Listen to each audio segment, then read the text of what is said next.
नमस्कार, मैं भोला यादव आपके सामने 11 के मॉडर्न पीरियाडिक टेबल आज आपको बताने जा रहा हूं कि मॉडर्न पीरियाडिक टेबल जो है पूर्ण रूप से मेंडलीव के द्वारा बनाई हुई आवर्त सारणी का संशोधन रूप है।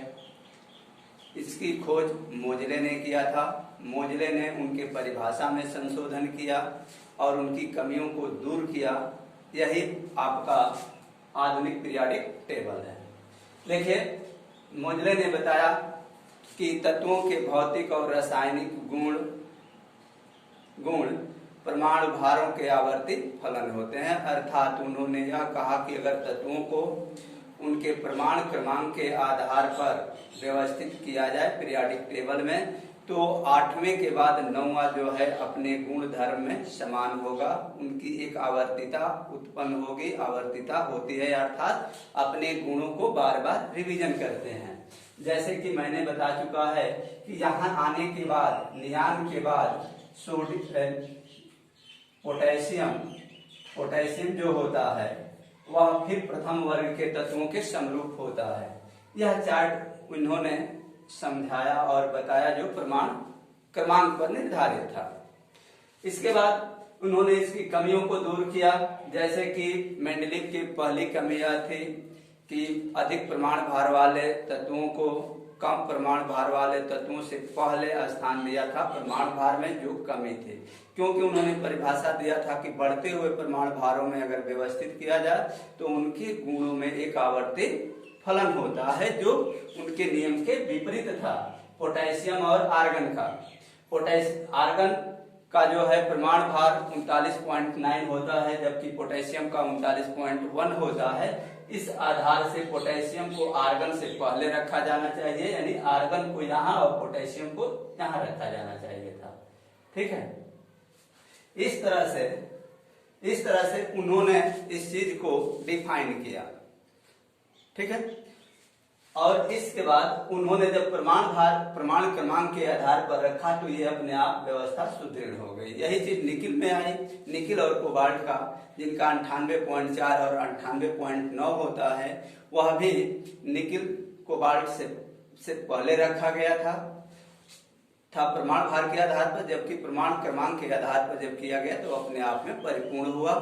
तो इसके बाद से हाइड्रोजन का स्थान जो है पीरियाडिक टेबल में प्रथम और 7वें वर्ग को यह मोजले ने यह बताया कि यह इसलिए रखते हैं कि यह दोनों वर्ग के तत्वों से समरूपता प्रदर्शित करता है। समरूपता प्रदर्शित करने का कारण उन्होंने यह बताया कि हाइड्रोजन के बाह्य कोश में 1 इलेक्ट्रॉन होता है और वह 1 इलेक्ट्रॉन ले भी सकता है और अपने 1 इलेक्ट्रॉन का त्याग भी कर सकता है। जब वो त्याग करता है तो प्रथम वर्ग के तत्वों के समरूप व्यवहार करता है और धनायन बन जाता है हाइड्रोजन। ठीक है, और इस कारण वह जब धनायन बन जाता है तो प्रथम वर्ग के तत्वों की तरह व्यवहार करता है और 7वें वर्ग के तत्वों से क्रिया करके वह HCl, H ब्रोमाइड यानी हाइड्रोजन ब्रोमाइड, हाइड्रोजन आयोडाइड, जैसे lithium chloride, lithium bromide, lithium iodide बनता है, उस तरह से वह यौगिक बनाया। जब वह 1 इलेक्ट्रॉन ग्रहण करता है हाइड्रोजन, तब वह ऋणायन के रूप में आ जाता है। जैसे फ्लोरीन ऋणायन होता है, क्लोरीन ऋणायन होता है, ब्रोमीन ऋणायन होता है और आयोडीन। ये सभी 1-1 इलेक्ट्रॉन ग्रहण करते हैं। उस तरह से हाइड्रोजन जब 1 इलेक्ट्रॉन ग्रहण करता है तो वह ऋणायन बन जाता है और तब इनके साथ क्रिया करके और हाइड्राइड बना लेता है। जैसे HCl हाइड्रोक्लोरिक अम्ल बनता है, लिथियम क्लोराइड बनता है, सोडियम क्लोराइड बनता है। उसी तरह से लिथियम हाइड्राइड, हाइड्रोजन जब क्रिया इसे करता है 7वें वर्ग के समूह में होकर, तब बनता है lithium hydride, sodium hydride, potassium hydride, calcium hydride, ये बनता है। इस तरह से उन्होंने इसकी डिफाइन किया और कहा कि ये जैसा व्यवहार प्रदर्शित करता है तब उसको उसी प्रथम और 7वें वर्ग में रखा जाता है। इस तरह से इन्होंने अक्रिय गैसों के बारे में बताया और उनको जो है इस ग्रुप 9वें ग्रुप में रखा। देखिए 9वें ग्रुप में जिसे शून्य समूह भी कहा जाता है। ठीक है, और इसके बाद समस्थानिकों का जब बात हुई तो किसी भी तत्व का परमाणु क्रमांक 2 नहीं होता है, सदैव 1 होता है।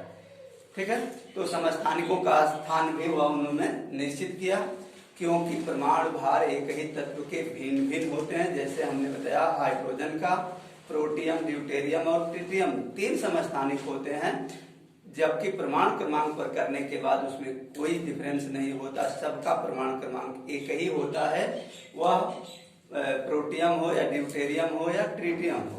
इस तरह से हाइड्रोजन का स्थान भी निश्चित हो गया एक वर्ग में, एक आवर्त में।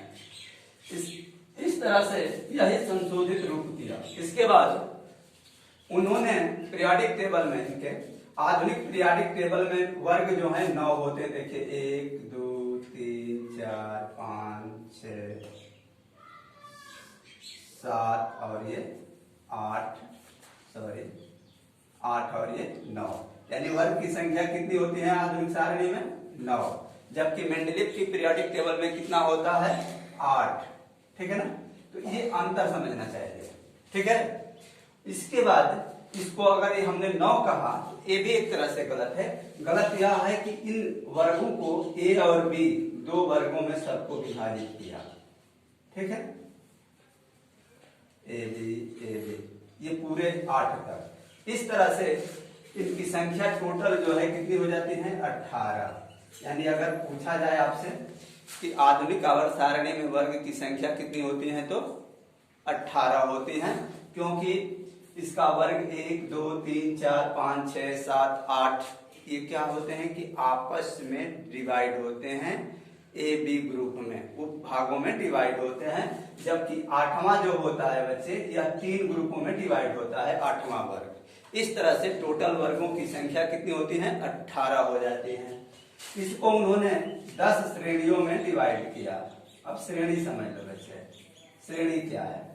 देखिए यहाँ ऐसे ऐसे रेखाएं जो है क्षैतिज 10 खींची रहती हैं, इन्हीं को हम श्रेणी कहते हैं। और इसी श्रेणियों में से 1 से लेकर के 7 तक का आवर्त होता है। आवर्त कितने होते हैं? 7। ठीक है, यानी आधुनिक आवर्त सारणी में आवर्त 7, वर्ग 18, श्रेणियां 10, यह चीज है। इसके बाद से इसमें आता है एक और चीज, प्रारूपिक तत्व।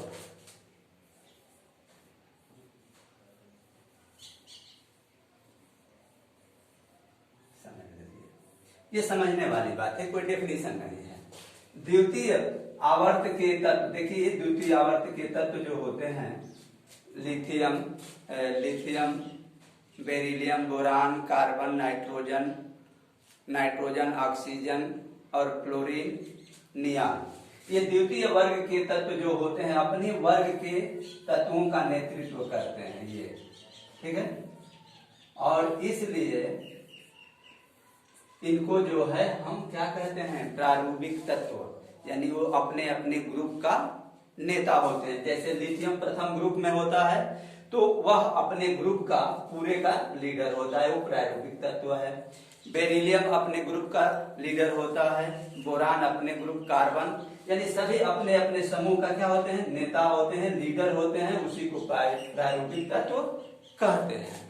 एक आता है और इसमें, ठीक है, इसमें आता है एक और, ये बहुत कॉम्पिटिटिव होता है,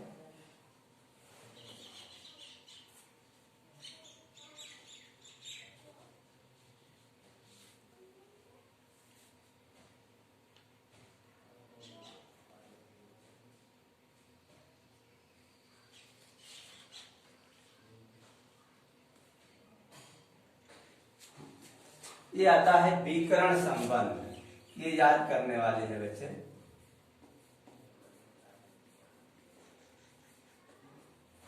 ये विकर्ण संबंध में 3 तत्व होते हैं, इसे ध्यान देने की बात होती है। ठीक है, और ये विकर्ण संबंध में जो 3 तत्व होते हैं वह होता है बेरिलियम, बोरान,